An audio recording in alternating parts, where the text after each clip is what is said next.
ᱟᱫᱚ ᱱᱚᱜᱼᱚᱭ ᱛᱟᱵᱚ ᱡᱟᱦᱟᱸ ᱟᱵᱚᱣᱟᱜ ᱪᱟᱞᱟᱣᱮᱱᱟ ᱢᱤᱫᱴᱟᱝ ᱳᱭᱛᱤᱦᱟᱥᱤᱠ ᱫᱤᱱ ᱡᱟᱦᱟᱸ ᱠᱤ ᱥᱟᱱᱛᱟᱲ ᱯᱟᱨᱜᱟᱱᱟ ᱦᱩᱞ 30 ᱡᱩᱱ ᱛᱟᱵᱚ ᱡᱟᱦᱟᱸ 2025 ᱟᱵᱚᱣᱟᱜ ᱦᱩᱞ ᱱᱚᱣᱟ ᱦᱩᱞ ᱢᱟᱦᱟ ᱨᱮ ᱟᱵᱚ ᱡᱤᱣᱤᱫ ᱵᱚᱸᱜᱟ ᱥᱮᱫ ᱠᱷᱚᱱ ᱡᱟᱦᱟᱸ ᱟᱹᱠᱤᱱᱟᱜ ᱱᱮᱛᱨᱤᱛᱛᱚ ᱛᱮ ᱟᱵᱚ ᱵᱚ ᱦᱩᱭ ᱠᱮᱜᱼᱟ ᱥᱚᱢᱟᱡᱽ ᱥᱩᱫᱷᱟᱹᱨ ᱥᱮᱸᱜᱮᱞ ᱦᱩᱞ, ᱟᱫᱚ ᱱᱚᱣᱟ ᱨᱮ ᱡᱟᱦᱟᱸ ᱛᱤᱱᱟᱹᱜ ᱟᱵᱚ ᱵᱚ ᱯᱟᱞᱚᱱ ᱵᱟᱲᱟ ᱠᱮᱜᱼᱟ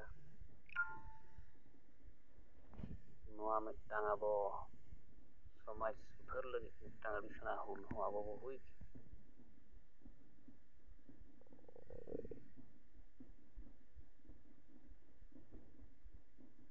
ᱢᱮᱱᱠᱷᱟᱱ ᱚᱱᱠᱟᱱᱟᱜ ᱳᱭᱛᱤᱦᱟᱥᱤᱠ ᱫᱤᱱ ᱨᱮ ᱡᱟᱦᱟᱸ ᱵᱚ ᱧᱮᱞ ᱧᱟᱢ ᱠᱮᱜᱼᱟ ᱥᱟᱱᱛᱟᱲ ᱯᱟᱨᱜᱟᱱᱟ ᱵᱷᱚᱜᱽᱱᱟᱰᱤ ᱟᱹᱛᱩ ᱨᱮ ᱥᱤᱫᱩ ᱢᱩᱨᱢᱩ ᱠᱟᱹᱱᱦᱩ ᱢᱩᱨᱢᱩ ᱛᱟᱹᱠᱤᱱᱟᱜ ᱟᱹᱛᱩ ᱨᱮ ᱟᱫᱚ ᱡᱟᱭᱜᱟ ᱡᱟᱭᱜᱟ ᱨᱮᱢᱟ ᱚᱸᱰᱮ ᱢᱟ ᱦᱩᱞ ᱢᱟᱦᱟ ᱧᱩᱛᱩᱢ ᱛᱮ ᱯᱩᱨᱟᱹ ᱵᱷᱟᱨᱚᱛ ᱨᱮ ᱟᱹᱫᱤᱵᱟᱹᱥᱤ ᱢᱟ ᱦᱩᱞ ᱢᱟᱦᱟ ᱞᱮᱠᱟ ᱛᱮᱠᱚ ᱢᱟᱱᱟᱣ ᱛᱟᱦᱮᱸᱫ᱾ ᱱᱤᱭᱟᱹ ᱫᱷᱟᱣ ᱫᱚ ᱚᱸᱰᱮᱱᱟᱜ ᱦᱩᱞ ᱢᱟᱦᱟ ᱫᱚ ᱱᱚᱣᱟ ᱯᱩᱨᱟᱹ ᱛᱟᱯᱟᱢ ᱜᱚᱯᱚᱡ ᱨᱮᱱᱟᱜ ᱧᱮᱞ ᱧᱟᱢᱮᱱᱟ᱾ ᱟᱵᱚᱭᱤᱡ ᱡᱤᱣᱤᱫ ᱵᱚᱸᱜᱟ ᱡᱟᱦᱟᱸᱭ ᱠᱤ ᱡᱩᱜᱽ ᱡᱩᱜᱽ ᱠᱷᱚᱱ ᱟᱹᱠᱤᱱᱟᱜ ᱱᱚᱜᱼᱚᱭ ᱩᱢᱮᱨ ᱥᱟᱨᱟ ᱥᱚᱢᱟᱡᱽ ᱵᱟᱧᱪᱟᱣ ᱞᱟᱹᱜᱤᱫ ᱠᱤᱱ ᱠᱟᱹᱢᱤᱭᱮᱜᱼᱟ, ᱩᱱᱤ ᱡᱤᱣᱤᱫ ᱵᱚᱸᱜᱟ ᱛᱟᱵᱚ ᱡᱟᱦᱟᱸ ᱥᱤᱫᱩ ᱢᱩᱨᱢᱩ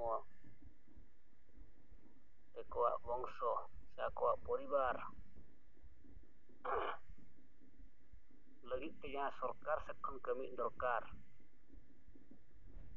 ᱥᱚᱨᱠᱟᱨ ᱥᱮᱫ ᱠᱷᱚᱱ ᱚᱱᱟ ᱠᱟᱹᱢᱤ ᱠᱚ ᱵᱟᱝ ᱦᱩᱭ ᱞᱮᱱᱛᱮ ᱟᱵᱚᱭᱤᱡ ᱡᱤᱣᱤᱫ ᱵᱚᱸᱜᱟ ᱱᱮᱛᱨᱤᱛᱛᱚ ᱛᱮ ᱠᱟᱹᱢᱤ ᱦᱩᱭ ᱟᱠᱟᱱᱟ᱾ ᱡᱟᱦᱟᱸ ᱠᱤ ᱨᱟᱢᱮᱥᱥᱚᱨ ᱢᱩᱨᱢᱩ ᱜᱚᱡ ᱨᱮᱦᱚᱸ ᱟᱵᱚ ᱥᱮᱫ ᱠᱷᱚᱱ ᱟᱹᱰᱤᱜᱟᱱ ᱜᱚᱲᱚ, ᱟᱨ ᱚᱸᱰᱮ ᱟᱵᱚ ᱴᱟᱠᱟ ᱯᱩᱭᱥᱟᱹ ᱠᱟᱹᱣᱰᱤ ᱮᱢ ᱨᱮᱱᱟᱜ ᱜᱚᱲᱚ, ᱟᱨ ᱚᱱᱟ ᱢᱟᱲᱟᱝ ᱦᱚᱸ ᱱᱚᱜᱼᱚᱭ ᱡᱟᱦᱟᱸ ᱢᱤᱫᱴᱟᱝ ᱥᱟᱱᱛᱟᱲ ᱯᱟᱨᱜᱟᱱᱟ ᱴᱮᱱᱰᱮᱱᱥᱤ ᱮᱠᱴ ᱚᱱᱟ ᱵᱟᱧᱪᱟᱣ ᱠᱚ ᱥᱤᱫᱩ ᱢᱩᱨᱢᱩ ᱠᱟᱹᱱᱦᱩ ᱢᱩᱨᱢᱩ ᱛᱟᱹᱠᱤᱱᱟᱜ ᱰᱟᱠ ᱴᱤᱠᱤᱴ ᱠᱚ, ᱛᱚ ᱡᱟᱦᱟᱸ ᱠᱤ ᱛᱮᱦᱮᱧ ᱟᱵᱚ ᱟᱹᱫᱤᱵᱟᱹᱥᱤ ᱥᱟᱱᱛᱟᱲ ᱠᱚᱣᱟᱜ ᱢᱤᱫᱴᱟᱝ ᱱᱟᱜᱟᱢ ᱠᱟᱱᱟ, ᱤᱛᱤᱦᱟᱥ ᱠᱟᱱᱟ, ᱟᱨ ᱡᱟᱦᱟᱸᱭ ᱯᱚᱨᱤᱵᱟᱨ ᱠᱷᱚᱱ ᱚᱱᱟ ᱤᱛᱤᱦᱟᱥ ᱠᱚ ᱵᱮᱱᱟᱣ ᱟᱠᱟᱜᱼᱟ ᱟᱵᱚᱭᱤᱡ ᱡᱤᱣᱤᱫ ᱵᱚᱸᱜᱟ ᱫᱚ ᱚᱱᱟ ᱵᱟᱧᱪᱟᱣ ᱠᱟᱹᱢᱤ ᱦᱚᱸ ᱟᱨ ᱤᱛᱤᱦᱟᱥ ᱠᱟᱹᱢᱤ ᱟᱠᱟᱫ ᱥᱮ ᱦᱩᱞ ᱟᱠᱟᱫ ᱵᱤᱨ ᱵᱟᱱᱴᱟ ᱠᱚᱣᱟᱜ ᱯᱚᱨᱤᱵᱟᱨ ᱦᱚᱸ ᱡᱤᱣᱤᱫ ᱨᱩᱣᱟᱹᱲ ᱞᱟᱹᱜᱤᱫ ᱥᱮ ᱜᱚᱲᱚ ᱥᱚᱯᱚᱦᱚᱫ ᱞᱟᱹᱜᱤᱫ, ᱚᱱᱟ ᱵᱟᱧᱪᱟᱣ ᱞᱟᱹᱜᱤᱫ ᱟᱵᱚᱭᱤᱡ ᱡᱤᱣᱤᱫ ᱵᱚᱸᱜᱟ ᱦᱚᱸ ᱟᱹᱰᱤ ᱪᱮᱥᱴᱟ ᱛᱟᱦᱮᱸ ᱟᱠᱟᱱ ᱜᱮᱭᱟ, ᱱᱤᱛ ᱦᱚᱸ ᱢᱮᱱᱟᱜ ᱜᱮᱭᱟ᱾ ᱢᱮᱱᱠᱷᱟᱱ ᱚᱱᱟ ᱯᱚᱨᱤᱵᱟᱨ ᱚᱱᱟ ᱵᱤᱨ ᱥᱚᱦᱤᱫ ᱯᱚᱨᱤᱵᱟᱨᱟᱜ ᱵᱚᱝᱥᱚ ᱞᱟᱹᱜᱤᱫ ᱟᱨᱦᱚᱸ ᱱᱚᱣᱟ ᱦᱚᱸᱠᱤᱱ ᱢᱮᱱ ᱟᱠᱟᱫᱼᱟ ᱡᱮ ᱵᱟᱨᱭᱟ ᱴᱨᱟᱥᱴ ᱦᱩᱭᱩᱜ ᱢᱟ, ᱡᱟᱦᱟᱸ ᱠᱤ ᱚᱱᱟ ᱫᱚ ᱥᱚᱨᱠᱟᱨ ᱥᱮᱫ ᱠᱷᱚᱱ ᱦᱩᱭᱩᱜ ᱠᱟᱛᱷᱟ, ᱥᱚᱨᱠᱟᱨ ᱥᱮᱫ ᱚᱱᱟ ᱯᱚᱨᱮ ᱫᱚ ᱴᱟᱠᱟ ᱯᱩᱭᱥᱟᱹ ᱜᱚᱲᱚ ᱮᱢ ᱨᱮᱱᱟᱜ ᱦᱚᱸ ᱛᱟᱦᱮᱸ ᱠᱟᱱᱟ, ᱢᱮᱱᱠᱷᱟᱱ ᱥᱚᱨᱠᱟᱨ ᱥᱮᱫ ᱠᱷᱚᱱ ᱩᱱᱠᱩ ᱯᱚᱨᱤᱵᱟᱨ ᱞᱟᱹᱜᱤᱫ ᱪᱮᱫ ᱦᱚᱸ ᱵᱟᱝ ᱦᱩᱭ ᱟᱠᱟᱱ ᱨᱮᱦᱚᱸ ᱟᱵᱚ ᱡᱤᱣᱤᱫ ᱵᱚᱸᱜᱟ ᱦᱟᱜ ᱱᱮᱛᱨᱤᱛᱛᱚ ᱛᱮᱥᱮ ᱩᱱᱠᱩ ᱯᱚᱨᱤᱵᱟᱨ ᱜᱚᱲᱚ ᱥᱚᱯᱚᱦᱚᱫ ᱩᱱᱠᱩ ᱯᱚᱨᱤᱵᱟᱨᱟᱜ ᱤᱛᱤᱦᱟᱥ ᱵᱟᱧᱪᱟᱣ ᱠᱤᱱ ᱠᱟᱹᱢᱤ ᱟᱠᱟᱜᱼᱟ᱾ ᱢᱮᱱᱠᱷᱟᱱ ᱩᱱᱠᱩ ᱯᱚᱨᱤᱵᱟᱨ ᱱᱤᱛ ᱫᱷᱟᱹᱨᱤᱡ ᱟᱵᱚᱭᱤᱡ ᱡᱤᱣᱤᱫ ᱵᱚᱸᱜᱟ ᱠᱚ ᱥᱟᱨᱦᱟᱣ ᱟᱠᱟᱫ ᱠᱤᱱᱟ ᱥᱮ ᱵᱟᱝᱟ, ᱯᱨᱚᱥᱚᱝᱥᱟ ᱠᱚ ᱮᱢ ᱟᱠᱟᱫ ᱠᱤᱱᱟ ᱥᱮ ᱵᱟᱝᱟ, ᱜᱚᱲᱚ ᱠᱤᱱ ᱮᱢ ᱥᱚᱢᱟᱡᱽ ᱵᱟᱧᱪᱟᱣ ᱞᱟᱹᱜᱤᱫ ᱠᱚ ᱜᱚᱲᱚᱜ ᱠᱟᱱᱟ ᱥᱮ ᱵᱟᱠᱚ ᱜᱚᱲᱚ ᱟᱠᱟᱱᱟ ᱚᱱᱟ ᱫᱚ ᱵᱟᱭ ᱧᱮᱞᱚᱜ ᱠᱟᱱᱟ᱾ ᱢᱮᱱᱠᱷᱟᱱ ᱚᱱᱟ ᱛᱮᱦᱮᱧ ᱟᱵᱚ ᱡᱟᱦᱟᱸ ᱜᱚᱝᱠᱮ ᱛᱤᱠᱤᱱ ᱥᱮᱫ ᱠᱷᱚᱱ ᱟᱹᱰᱤ ᱠᱳᱥᱤᱥ ᱢᱮᱱᱟᱜᱼᱟ, ᱚᱱᱟ ᱯᱚᱨᱤᱵᱟᱨ ᱨᱮ ᱛᱮᱦᱮᱧ ᱟᱨᱦᱚᱸ ᱚᱱᱠᱟ ᱦᱟᱢᱞᱟ ᱦᱩᱭᱮᱱᱟ, ᱡᱟᱦᱟᱸ ᱠᱤ ᱛᱮᱦᱮᱧ ᱤᱝᱨᱮᱡᱽ ᱥᱚᱨᱠᱟᱨ ᱠᱚ ᱥᱤᱫᱩ ᱢᱩᱨᱢᱩ ᱠᱟᱹᱱᱦᱩ ᱢᱩᱨᱢᱩ ᱠᱚ ᱪᱮᱛᱟᱱ ᱨᱮ ᱡᱟᱦᱟᱸ ᱞᱮᱠᱟ ᱜᱩᱞᱤ ᱠᱟᱸᱰ, ᱡᱟᱦᱟᱸ ᱞᱮᱠᱟ ᱢᱟᱨᱯᱤᱴ ᱜᱚᱡ ᱜᱚᱯᱚᱡ ᱦᱩᱭ ᱞᱮᱱᱟ ᱛᱮᱦᱮᱧ ᱚᱸᱰᱮᱱᱤᱡ ᱡᱮᱢᱮᱢ ᱥᱚᱨᱠᱟᱨ ᱚᱱᱠᱟᱱᱟᱜ ᱢᱤᱫᱴᱟᱝ ᱜᱩᱞᱤᱠᱟᱸᱰ ᱜᱚᱡ ᱜᱚᱯᱚᱡ ᱫᱟᱞ ᱫᱟᱯᱟᱞ ᱦᱩᱭ ᱠᱮᱜᱼᱟᱭ ᱟᱫᱚ ᱱᱚᱣᱟ ᱟᱹᱰᱤ ᱞᱟᱡᱟᱣ ᱡᱚᱝ ᱨᱮᱱᱟᱜ ᱠᱟᱛᱷᱟ ᱟᱨ ᱩᱱᱠᱩ ᱯᱚᱨᱤᱵᱟᱨ ᱦᱚᱸ ᱧᱮᱞᱚᱜᱼᱟ उनको दाल पट्टी दाल आयुरिया को साला को गाते बड़ा को हम्बुट बड़ा को तेहन जहां ओना अपया परिवार अपया इतिहास से अब इतिहास बंचा लगे किन कुरुमुटु का उनकिन साला गाते उनकिन साला गड़ो गाते कमी उनको परिवार हं बाय नेला तो एनते रे ओना परिवार लगी तो जहां हुईना हुल माहा रे नवा दो अड़ी निदौ रेना कथा कान गे नवा ठीक बाय हुई लेना आदो उनको परिवार हं यदि तेहेñ अबो गंके तिकिना विचार धारा हुकुमु लेकाते ताराम को एहब किया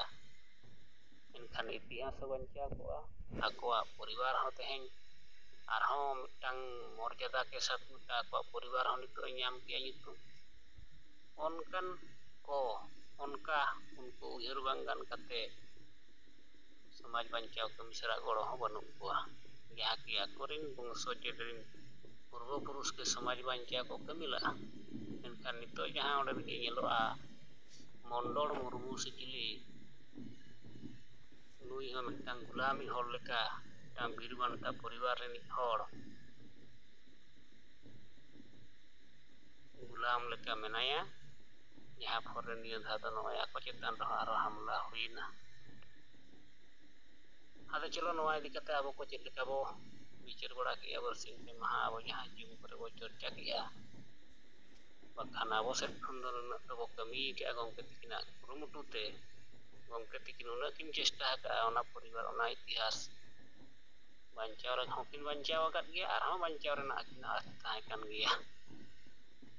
मेनखान नित हं उनको सांताड़ पारगाना रिन हर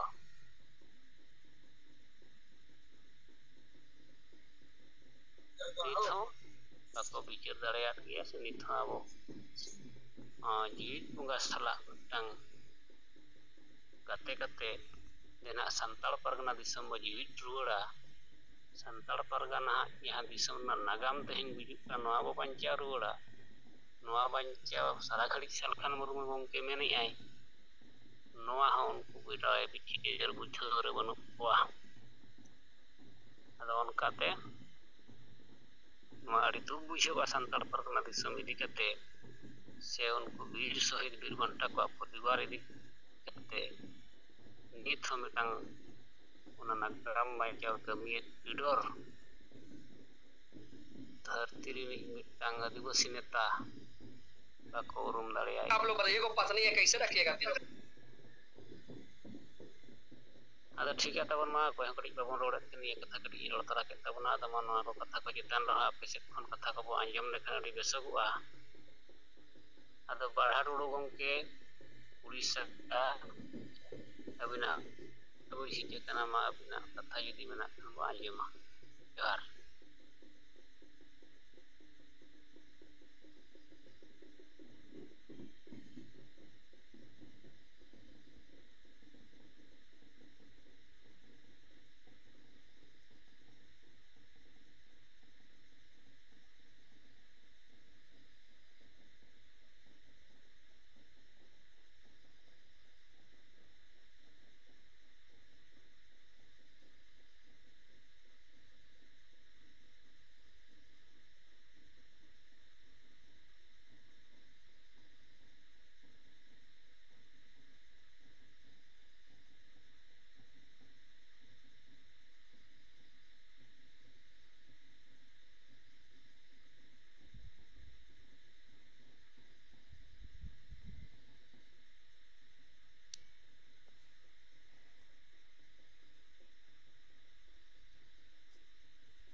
जहां भाइरल लेन मिटांग संगठन रे कमिया लेकाते यहाँ की भारत जगत मजी पारगाना महल रे कमिया मिटांग bahu kuri Gita Hemrom jahay ki mitang video re viral ai ষড়যন্ত্র re chalu ka Durkutia ni mitang ger adivasi jaha menaya jaha ki uni do aboi single poribar hor kanai uni laga rena ষড়যন্ত্র jahay viral la ado noa rena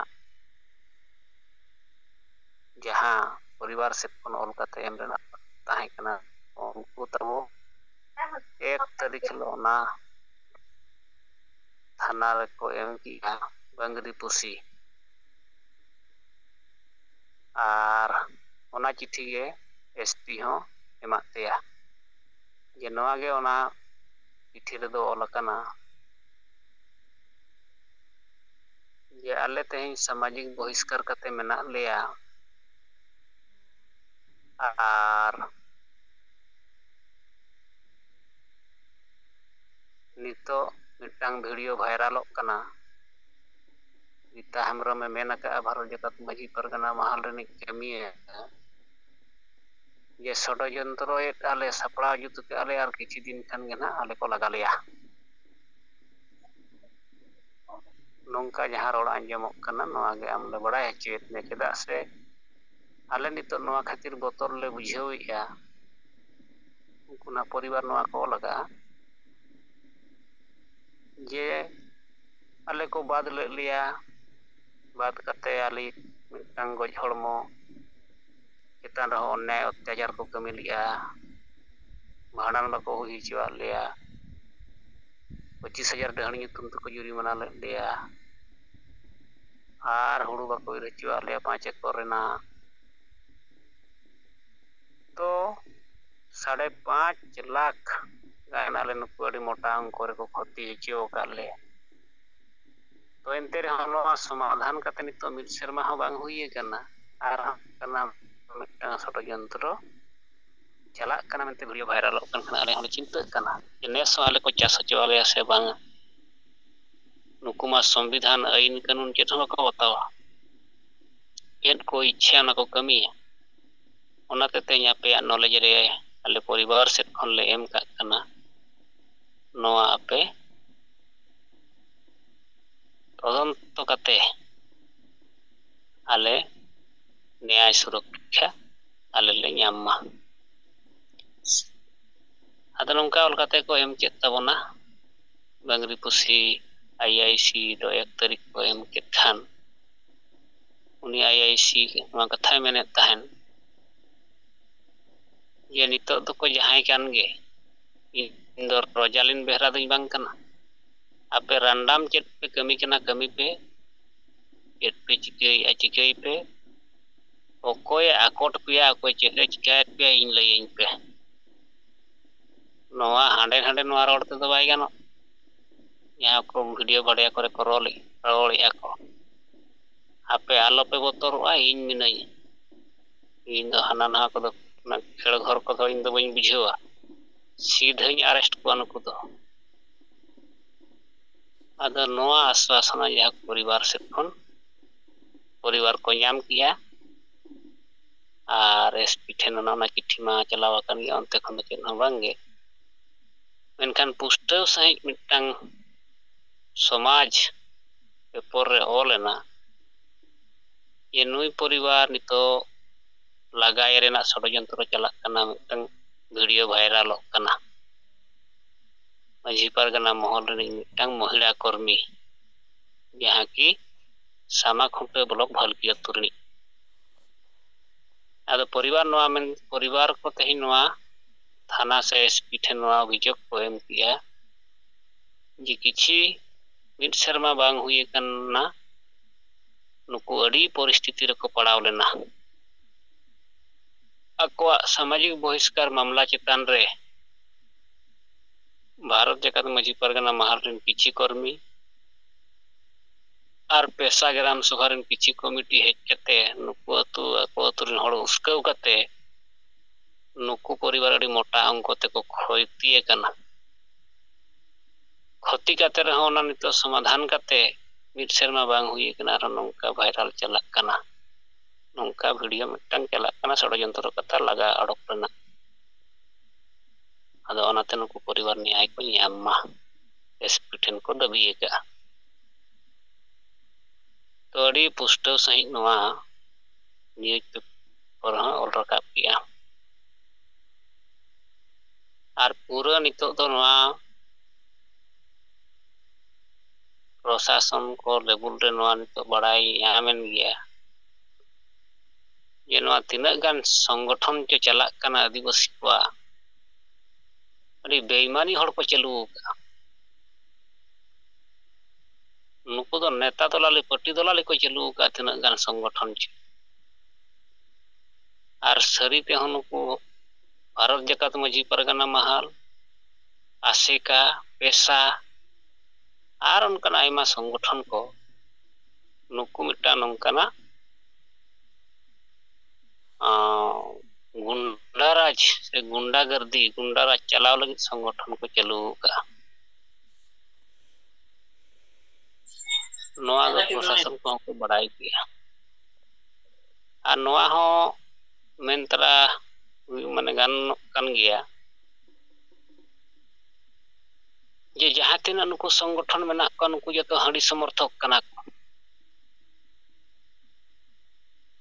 हाड़ी चोडर वाला कना को भारत जकात मजी परगना महल बोमेन आसेका बोमेन पेशा बोमेन are जहाँ तीना संगठन के अब आदिवासी संताल को से मेना नुकु दो हाड़ी चोडर वाला कान गया मेनखान हाड़ी के को चोडर या मेनखान ako तला दो जुमिद बचुना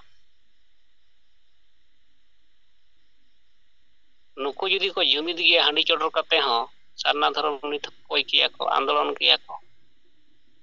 आदो नुकु बाको जुमिद ते ओना बाको दाड़िया कना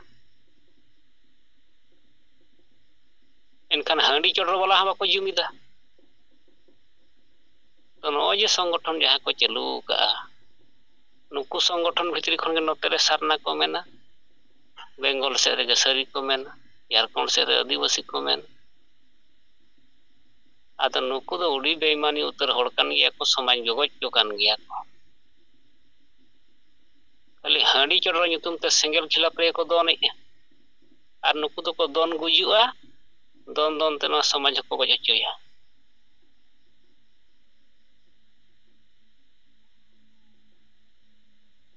ये हांडी पे चोडर एन खान पे जुमिद गया होना आदो चेल लगी सरी धर्म हांते रे पे मेना हाते रे सन्ना धर्म हांते रे आदिवासी धर्म आदो नुकु दो चेल लेकार बन बांचावा चेल लेकार बन लहा ओना रेना मिटांग मार्गदर्शन और डहार नीति आदर्श चेत हो बचु तकवा ओका संगठन रे नेता के बन आदो नुकु अडी बने बदमाश हड़ को जटावा कना ओना करे नुकु बेस न्यूट्रल हड़ को खरापेत को जहां फोरे नोआ समाज दो मांग से चला जगह रे तायम से चला कना मार्शल से चला जगह रे युद्ध से चला कना आ नुकु बेईमान हड़ खातिर तेगे अब जीवित बंगा लेकन मिटंग नेतृत्व एमएल समाज लगी हड़ चिन्हाव काते बाको गड़ो दाड़िया कना उनको बेईमानी हड़ खातिर बाखान समाज लगी जहां ते नेतृत्व किन एमका जायजुग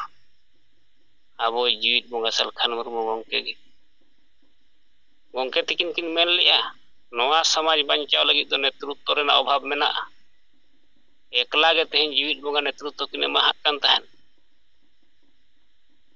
आ नुकु जहां हांडी चोडर वाला नुकु बेईमान आयुरिया आको तला रे जुमिद बचुना हाना नवा धर्म को nyutum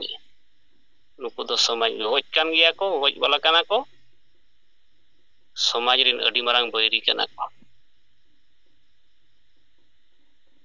आदो ठीक है गंके कथा माई से खनी को गटी रोड पड़ा सना किदिया आदो नितो मा पे से दा कथा गटी बो अंजमा जोहार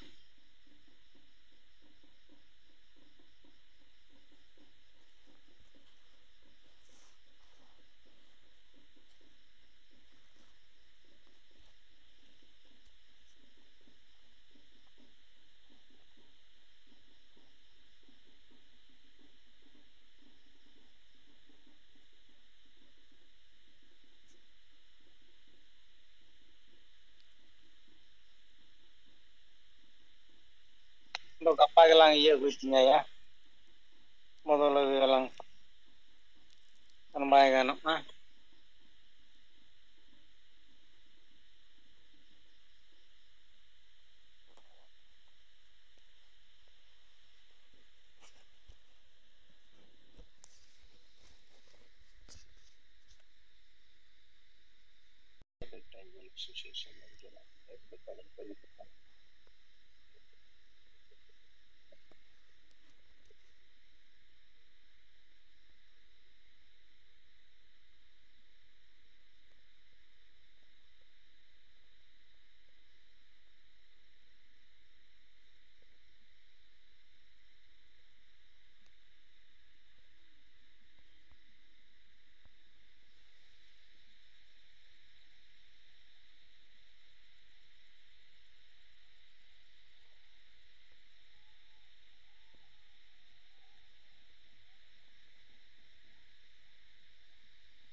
babon anjum dareyak nah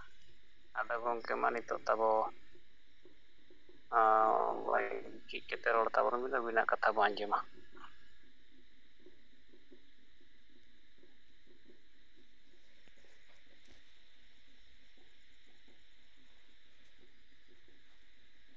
tanam ko jual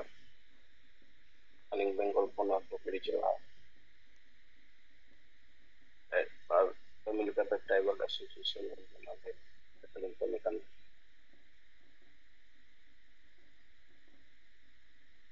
laha aling ya aling rol lagi datang di Adivasi Sengal Bijana jahat murah abon negal kolonial kita senyel dia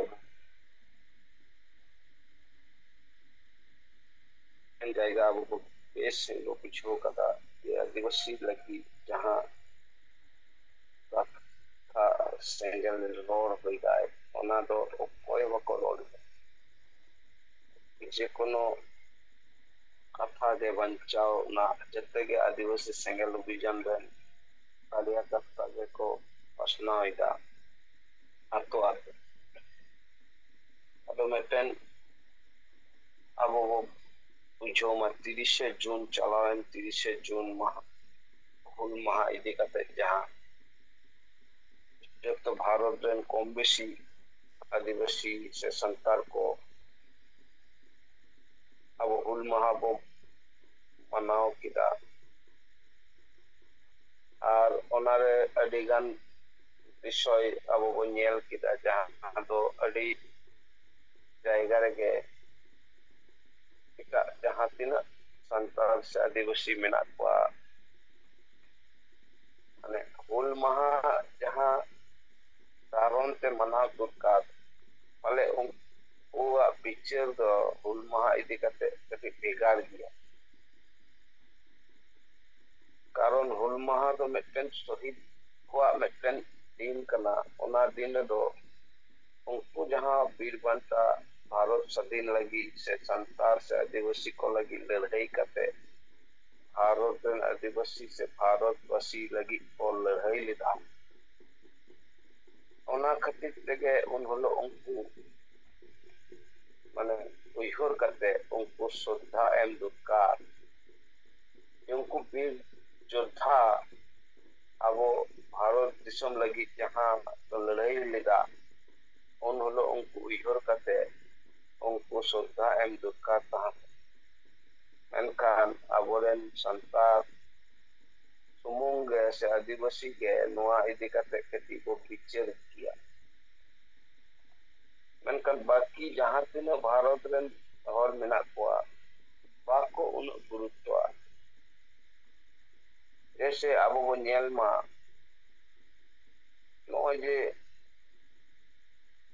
अलीगान हर इदी कते छुट्टी को घोषणा कदा भारत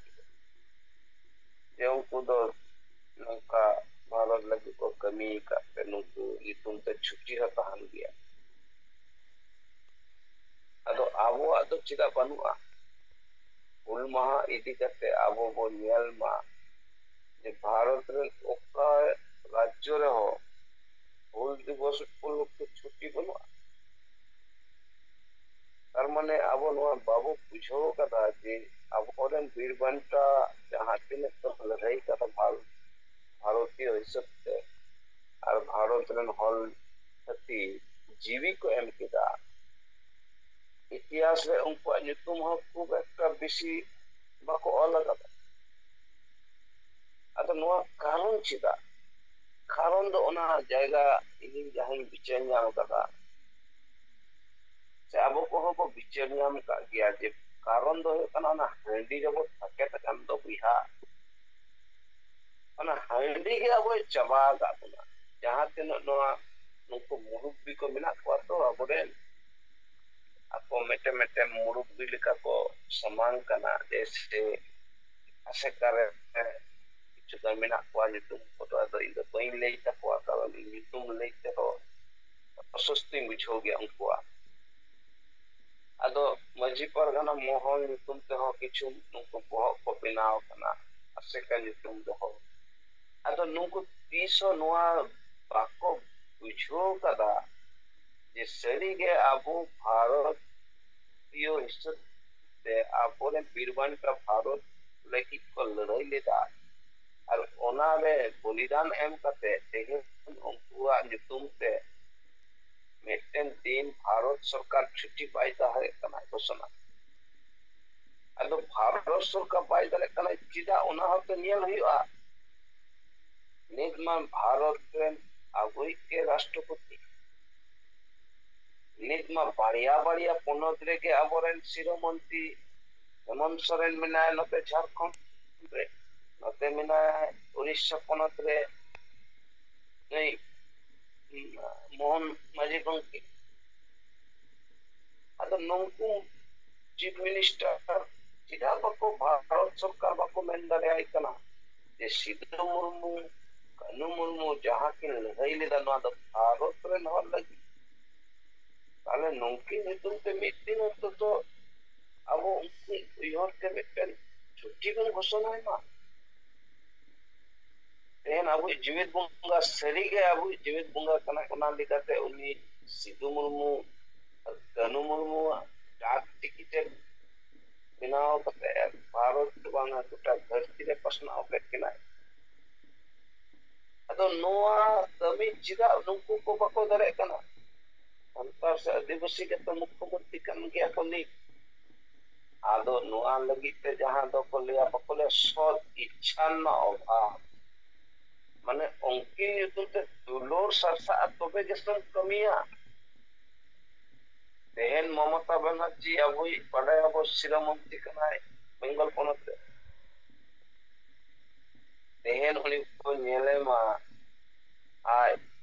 जहां रविंद्र जयंती को ओना उपलक्षे छुट्टी घोषणा कदाय आइमा रकम नंकान दिकुरेन जहां तीन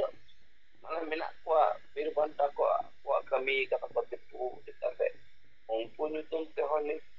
अडी मांग माने छुट्टी घोषणा कला विभिन्न भावे अदो आबोरेन संतार से आदिवासी लिनमांग पद करे को सेनो कान रहो चिदा बको पिक्चर न्यामिदा नोआ को कमी चिदा बको रो दरे कना नोआ को कारण दो कना कना समाज प्रति लोन ना अभाव एक ᱢᱟᱛᱚ ᱡᱤᱣᱮᱫ ᱵᱚᱸᱜᱟ ᱜᱮ ᱥᱚᱢᱟᱡᱽ ᱯᱨᱚᱛᱤ ᱫᱩᱞᱟᱹᱲ ᱫᱚᱵᱚᱱ ᱧᱮᱞᱮᱫ ᱜᱮᱭᱟ, ᱱᱤᱛ ᱦᱚᱸ ᱢᱮᱱᱟᱜᱼᱟ᱾ ᱢᱮᱱᱠᱷᱟन ᱩᱱᱤ ᱫᱩᱞᱟᱹᱲ ᱠᱷᱟᱹᱛᱤᱨ ᱛᱮᱜᱮ ᱛᱚ ᱱᱚᱜᱼᱚᱭ ᱥᱟᱱᱛᱟᱞᱤ ᱯᱟᱹᱨᱥᱤ ᱡᱤᱛᱠᱟᱹᱨᱟᱜ ᱵᱚᱱᱟᱭ ᱡᱤᱣᱮᱫ ᱵᱚᱸᱜᱟ ᱢᱟᱱᱥᱟᱞ ᱠᱷᱟᱱ ᱜᱚᱢᱠᱮ᱾ ᱩᱱᱤ ᱡᱤᱣᱮᱫ ᱵᱚᱸᱜᱟ ᱜᱮ ᱟᱵᱚ ᱯᱟᱹᱨᱥᱤ ᱚᱞᱪᱤᱠᱤ ᱱᱤᱛᱚᱜ ᱟᱹᱰᱤᱜᱟᱱ ᱦᱚᱲ ᱠᱚ ᱪᱮᱫᱚᱜ ᱠᱟᱱᱟ, ᱮᱭᱥᱮ ᱫᱚ ᱵᱟᱠᱚ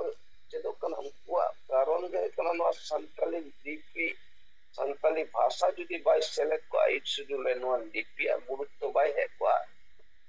ᱢᱮᱱᱠᱷᱟन ᱱᱤᱛᱚᱜ ᱟᱥᱮᱠᱟ ᱱᱩᱠᱩ ᱵᱩᱨᱵᱚᱨ ᱞᱮᱠᱟ ᱠᱚ ᱞᱟᱹᱭᱮᱫ ᱜᱮᱭᱟ ᱱᱤᱛᱚᱜ ᱪᱤᱠᱤ ᱵᱚ ᱥᱮᱬᱟᱭᱟ, ᱟᱵᱚ ᱪᱤᱠᱤ ᱵᱚ ᱥᱮᱬᱟᱭᱟ᱾ ᱭᱟ ᱵᱚᱭᱦᱟ বেঙ্গল পনত রে চালা অবশ্যই বেঙ্গল রে তো অকয় হো বাই সেরা কো কানাই, সরকার গে সেরা কো কানাই বাংলা ভাষা তে অলপ পড়া। বিহার মন চালা বিহার রেন সরকার গে চালাও দাই নুয়া আকwa হিন্দি ভাষা। উড়িষ্যা রেন চালা উড়িষ্যা সরকারে চালাও দাই সরকার এইভাবে ওড়িয়া ভাষা। আদো আবো সান্তাল ক্ষেত্রে নুকু বুকা লিকা কো নিত করো তো যে আবো তো চেদোয়া চিকি আবো তো চেদো বইয়া মিশো সেরমা হয়ে কান দো নিত পুরম চেদিনা তিন হরম চেদ কে কোয়া তিন আসে করেন হর পে টিকিতে পে লহায় না onka do bai hu apuka ado tehen ho nito abo sengela picture te bako picture lame to abo निर्भर दा संताली भाषा राजभाषा हुयो मा झारखंड पनत रे नुको चामचा बेलचा को नुको जहां तीन मिना को आसेका माजी परगना जहां युतुंग तेगे को दुकान को बिना को नी तो लई पिसे सेंगेला छत्र छाया रे आलो पे हिजुआ मेनखान आपे आपे नालते आपे पे रोड मसे तब आपे लई दले कारण दुलोर बनुआ भाषा साव संताली भाषा बाको कुसिया गया नुंकु संताल प्रमाणित कनानी नुंकु वीर बांटा सिधु मुर्मू कनु मुर्मू चिता नुंकु जहां तीनो दुकान को बिना कदा को जेते के माने बाको कुसिया तीन गया कारण जदि को कुसी के तले नीना दिन चिदा छुट्टी घोषणा मा ona likate pabo demand dareata note ma photo saman kate dome pe photo khoya dome pe unkin god joa kate pe kan mane music pe chalao menkan santa adilwasi buya noa pe uyhor ma nit ma nungkin bir banta hokin ado kando jahan bir dharti kaha kana अब वो बड़ा भोगना दे ओनारे नीचे कोई ना निया मंडल मुर्मू ओना परिस्थिति चे है ना ओना झारखंड सरकार बांगमा परमिशन बांग नाम खातिर ओदे ताल तापाम लिकन जायगा रे है ना ओना भोगना दी तो सहीदा जायगा कना ओंडे दो कोय हो ओना जायगा दो आलोबो बड़ी मानवा उइहर हुआ राजनीति दो पे राजनीति पे जहां तीन पे अमेरिकन ऑनर्स तो बीच तौल रे आलो पे पुरावा अडी दुख बुझो गया जे संतार आदिवासी नीच बाबू बुझो दाड़िया था जे आबो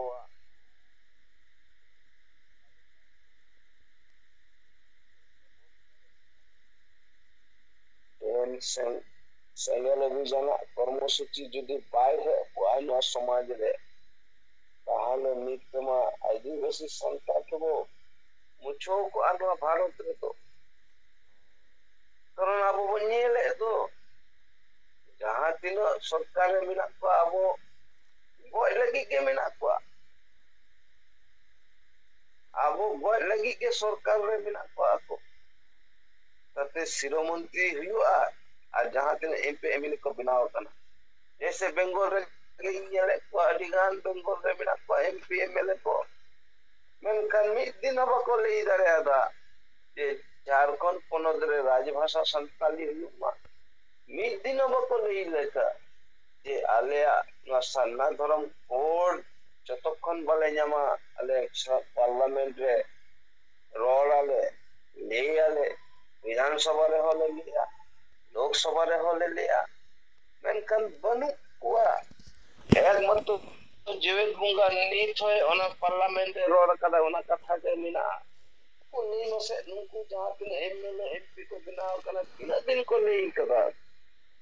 ये गुलाम चमचा लिका को कहा कना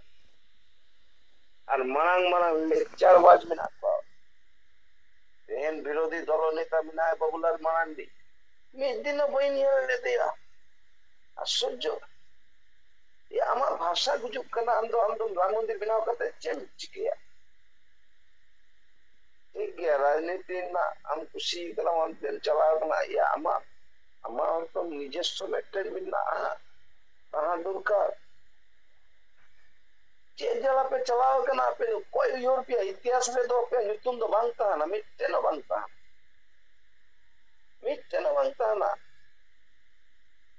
तेन जहाँ पे कमी कदा नुआ ना फल दो आपे भोग युद्ध तपिया तेन आपे समाज पे गोए कदे समाज जते किछु पे रे हताव कदा अतो चोनी समाज खन के एसटी सर्टिफिकेट नाम करते रिजर्व सीट खन पे जित कना लाजाव बनु तपिया को general set kon jito pe to dino tape muro dia lo jahan dino impi mele bidar pe bina kana jette hor no uyor me pe st reserve seat kon ge pe ape pe ana pe bhikka pe nyama kada समाज दाराय पे जम कदा समाज के पे Goje kana राजा वनु तपिया तपिया ओना सामसाते नुकु जहां दुकान को चलावदा नुकु मा आरो निर्लज्ज कना को नते कोले नॉन पॉलिटिकल आर हने सुबेंदु अधिकारी आते आने झारग्राम रे अंदो आने हुल महान मनावदा को सुबेंदु अधिकारी गा मुचा कोन तो मिदिन बपेले इगाया था ये सन्ना धर्म से सरी धर्म से एरे धर्म जहां गए संतरा हुयुमा नुआ सुबेंदु अधिकारी तो आपे रैली रहे कते बाइले दाले आता है ते सिधु मुर्मुआ ओना अनुष्ठान है कते सिधु मुर्मुआ ओना मुठोन रे तो बाइले दाले आता है जे छुट्टी घोषणा हुयुमा ते हेली कान दिन रे भारत सरकार ठेन इनी रो रकाबा और नोटर पे छपल पे एने कते पे दरा में दिए कना उनको झारग्राम रेन हो लजाव बनु तपिया हैं नहीं शुभेंदु अधिकारी तहा कना है समय जोर बाहर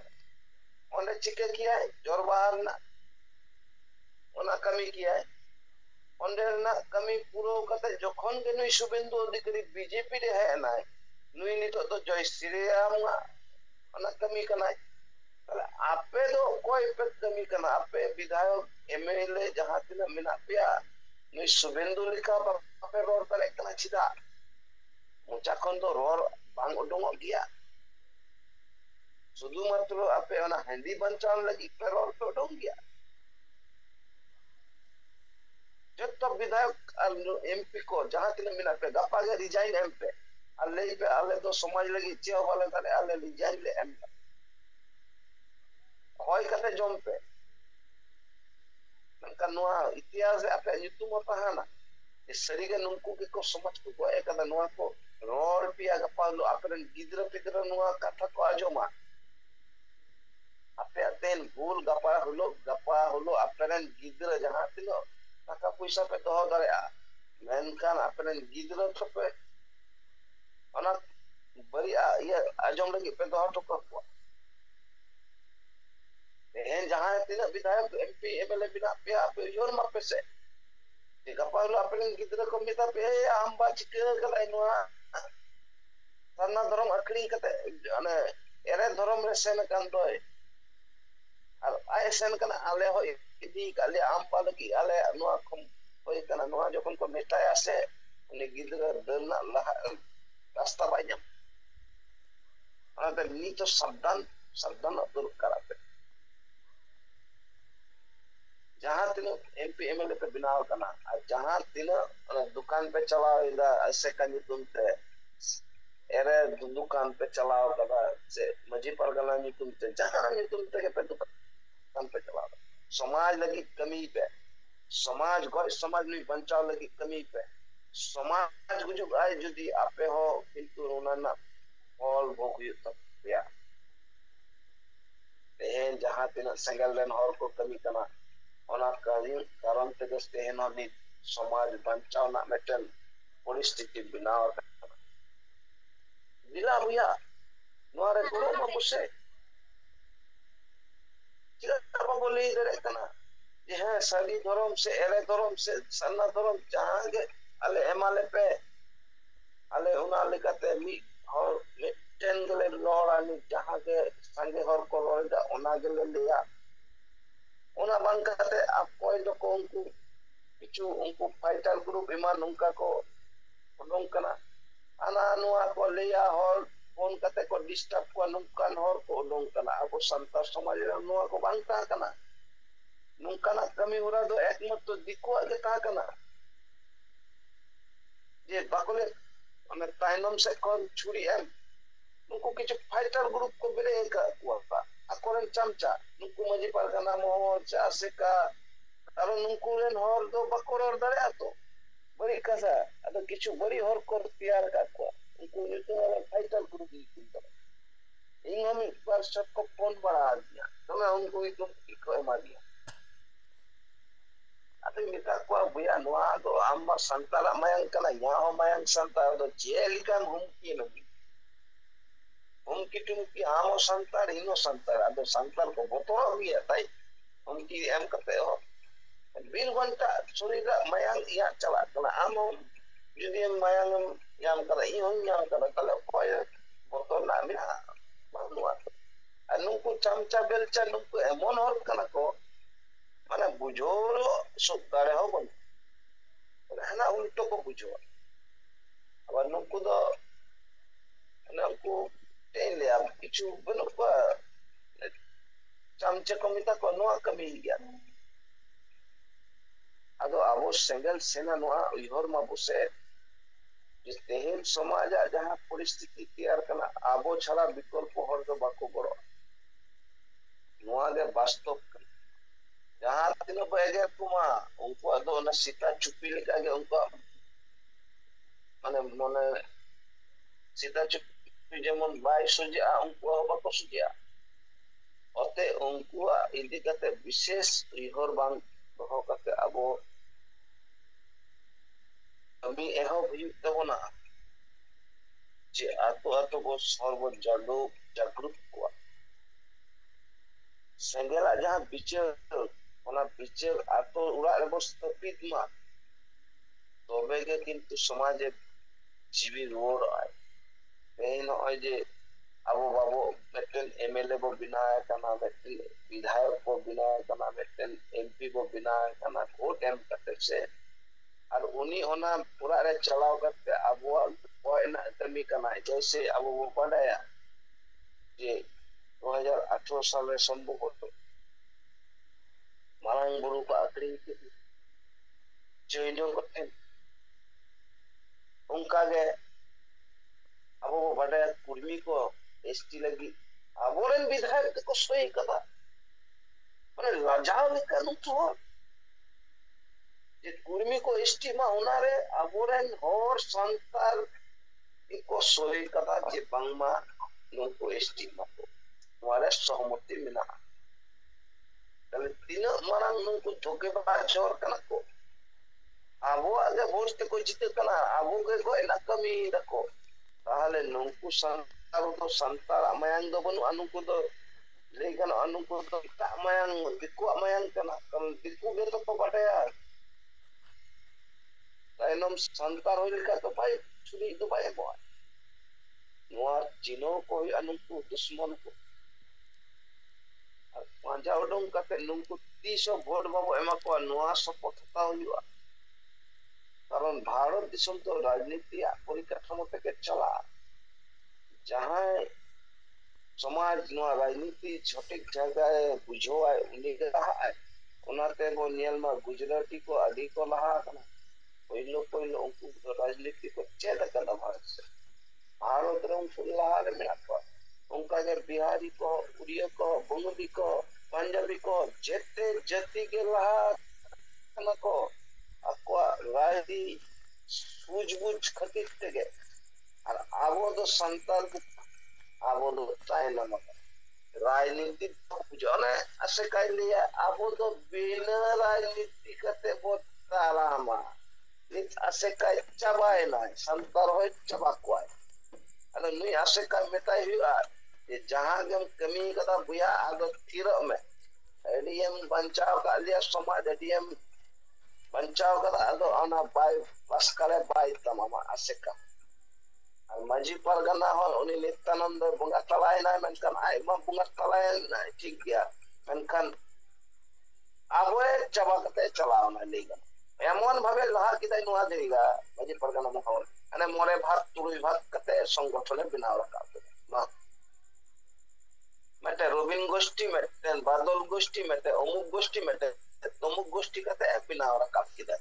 अरे नुनको बाबा जोन होई मिता को बुया अड़ी पे समाज पे सुसर करा अने हॉस्टल बाड़िया एम हुयो आना निये डिपुटेशन किदा पे इनमें टेन होना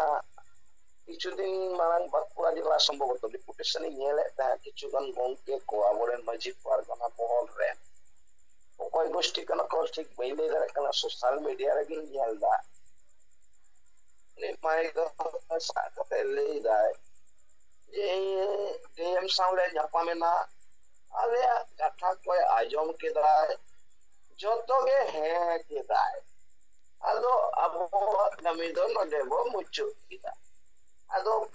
मी सिनेमा पर आबार डिपुटेशन को एमानुम को मजी परगना मोहर देंगे चमचा बिल चाहते आबार ना को लिया डीएम साहब केले सेना आजम किदा को आर को ले किदा आले लो चिष्टाया आदो ओंडे के থাকে नोंका चेष्टा चला कना ने नित्यानंद रेहो ये हलो आविष्कार कदा माजी परगना मोहन निथ ओना परिस्थिति रे मेना कोनो डेवलप बनु सिंगल डेवलप बिना सिंगल चिके कदा सरकार मु डेवलप कदा जे डेवलप कदा बताबो बारिया कोनत कोन सरना धरा में पास चो रिसेंट ना कथा अब कोन कर्मसूची हाना नवा कर्मसूची ते सरकार बाबा दो कदे मनका नुको मजी परगना मो के को चिके गला मना मना लेक्चर छला नुको आसे का चे को चिके गला मना लेक्चर छला नुको राइटर एसोसिएशन मिदुन को सेरमा को जो हम न्यू खाना पिना ओना के चबाय ना राइटर को अकाय ना को अदो आंदोलन रे बनो अब नितो आले बेंगल रे तो पोराम को बनाव गला बांगमा 44 संगठन मिटेनो बांगम जाम को मिटेनो मिटेन एजेंडा के फिक्स बनवा ओने चेयरमैन कते को बारिया नुको सुबोधा गालिकान मी बार हो जहां दो होरा इदी कते कोमड़ो गया है अब जीवित बुंगा भाषा जित कर कदा लिया इन कुआ कदा अद नितो इन मिता कला तो हम सरी धर्म पूरा कते कोई में वर्षिंगते अद निता बइन धरे अब बाजुन बइन धरे अद नुको चिटिंग बाज होराते कोनो संगठन चला नुको द आपको निजेस्व पॉकेट मनी खर्चाया ताको वास्तव रे नोआ कना बाकी तो नुको दो अब वो नेल किदा तो गुरु गंके जखन अपमान के दे अब वो बड़े कोलकाता रे नुको छपली एने समय नुई सुबोधा दालिकान हर चलाव कते ओंडे चे चिके किदा मीमांसा किदा अदो आय ओकय कना मीमांसा रे भारत रे आदिवासी को मीमांसा से आय मीमांसा आय चलाव कते पंडित तो फुलाव किदा इंगादी दुकिंग बुझो कता ना कोलकाता मा मरे ना घटना जहां आय हर को नोआ को ना गुरु गंके फोटो चितान को एने लिदा ओना इदी कते सोशल मीडिया रे एडी कंट्रोवर्सी तिया लेना नि सुबोधा दालिकान हर चलाव कते ओंडे चलाव कते मारंग मारंग लेक्चर कते ओना माने ओंडे जेम बुझो किदा ओंडे और दो बाको बुका बिया ऐसा कोना इटा पोसों गडिंग सेल ना बेंकन नोआ दो इन जहां लगी इन ले लगे बता मिस्टन के भारत रे लीडर तो मिना है भारत रे नीच बंचाव रे के मिना लुई ठन जो कोन जते होर बाको बड़ो आ सरी के संतार से आदिवासी भले तो भाई पर बाकी होरो तो मिना को गया ओ बड़े कुकुर मजी परगन ᱢᱚᱱᱛᱮ ᱛᱤᱱᱟᱹᱜ ᱵᱚ ᱞᱟᱦᱟ ᱫᱟᱲᱮᱭᱟᱫᱟ ᱞᱟᱹᱭ ᱯᱮᱥᱮ ᱥᱮ ᱟᱥᱮ ᱠᱟᱛᱮ ᱛᱤᱱᱟᱹᱜ ᱵᱚ ᱞᱟᱦᱟ ᱟᱠᱟᱱᱟ ᱪᱮᱫ ᱵᱚ ᱪᱤᱠᱟᱹ ᱫᱟᱲᱮᱭᱟᱫᱟ ᱢᱤᱫᱴᱮᱱ ᱠᱟᱹᱢᱤ ᱞᱟᱹᱭ ᱢᱟ ᱵᱚᱥᱮ ᱡᱮ ᱦᱮᱸ ᱥᱟᱹᱨᱤᱜᱮ ᱱᱚᱣᱟ ᱥᱚᱝᱜᱚᱴᱷᱚᱱ ᱛᱮᱞᱮ ᱞᱟᱦᱟ ᱟᱠᱟᱫ ᱠᱚᱣᱟ ᱥᱚᱢᱟᱡ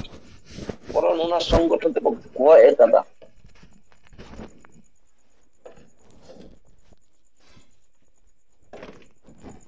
जैसे नॉय जे हंडी बचाई में मतलब छुआ उड़ीसा से निकल है पले इन मी बार छपट नहीं रपोड़ कना बाका मारला होता ক্ষমতা বনুয়া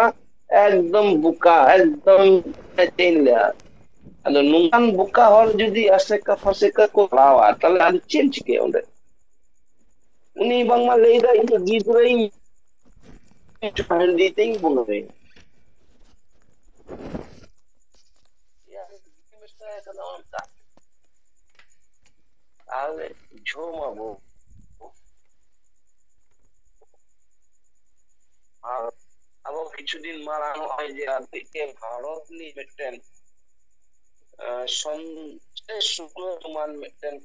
ভারতীয় উনি চালাও কানে মহাকাশ যান ওনা নাসা তালা নাসা খনে চালাও কানে কিছুদিন ওনা ইদি কাতে পেপার মিডিয়া রে বনিয়া লতা গিয়া ভারত উইহরি দায় যে তেহেন আবো ওনা জায়গা সেটেল হুই আনা সেটেল চিন্তা ভাবনা আবো আদিবাসী সন্তান দা হ্যান্ডি রেবো সেটেল আকান হ্যান্ডি নুকু tina handi bangsa orang mena tua ya di jobe jobe bay baron pia ব্যক্তি যত ভাবে jobe pe mental সমাজ do tidak pe jobe kana buya সমাজ do koya ho নিজস্ব সম্পদ bang kana to ado ape nito uyhor ma pe hoy handi pe bancha সমাজ pe bancha আর যাহাতে ভারতের সন্ত্রাস আদিবাসী সিদ্ধান্ত পাওয়া হবে কারণ নুকু গণসংগঠন কো যাহাই দোকান কো চালা নুকু তো কোনো ভূত ভবিষ্যৎ বনুয়া संता भूत भविष्य आदिवासी भूत भविष्य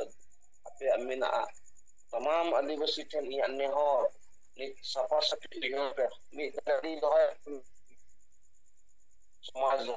समाज से पे हित बचाना दिला दिया सरिया जहां का हो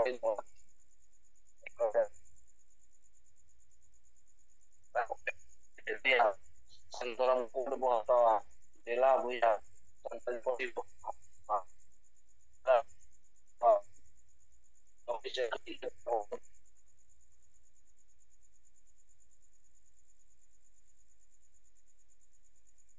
Juara musik gua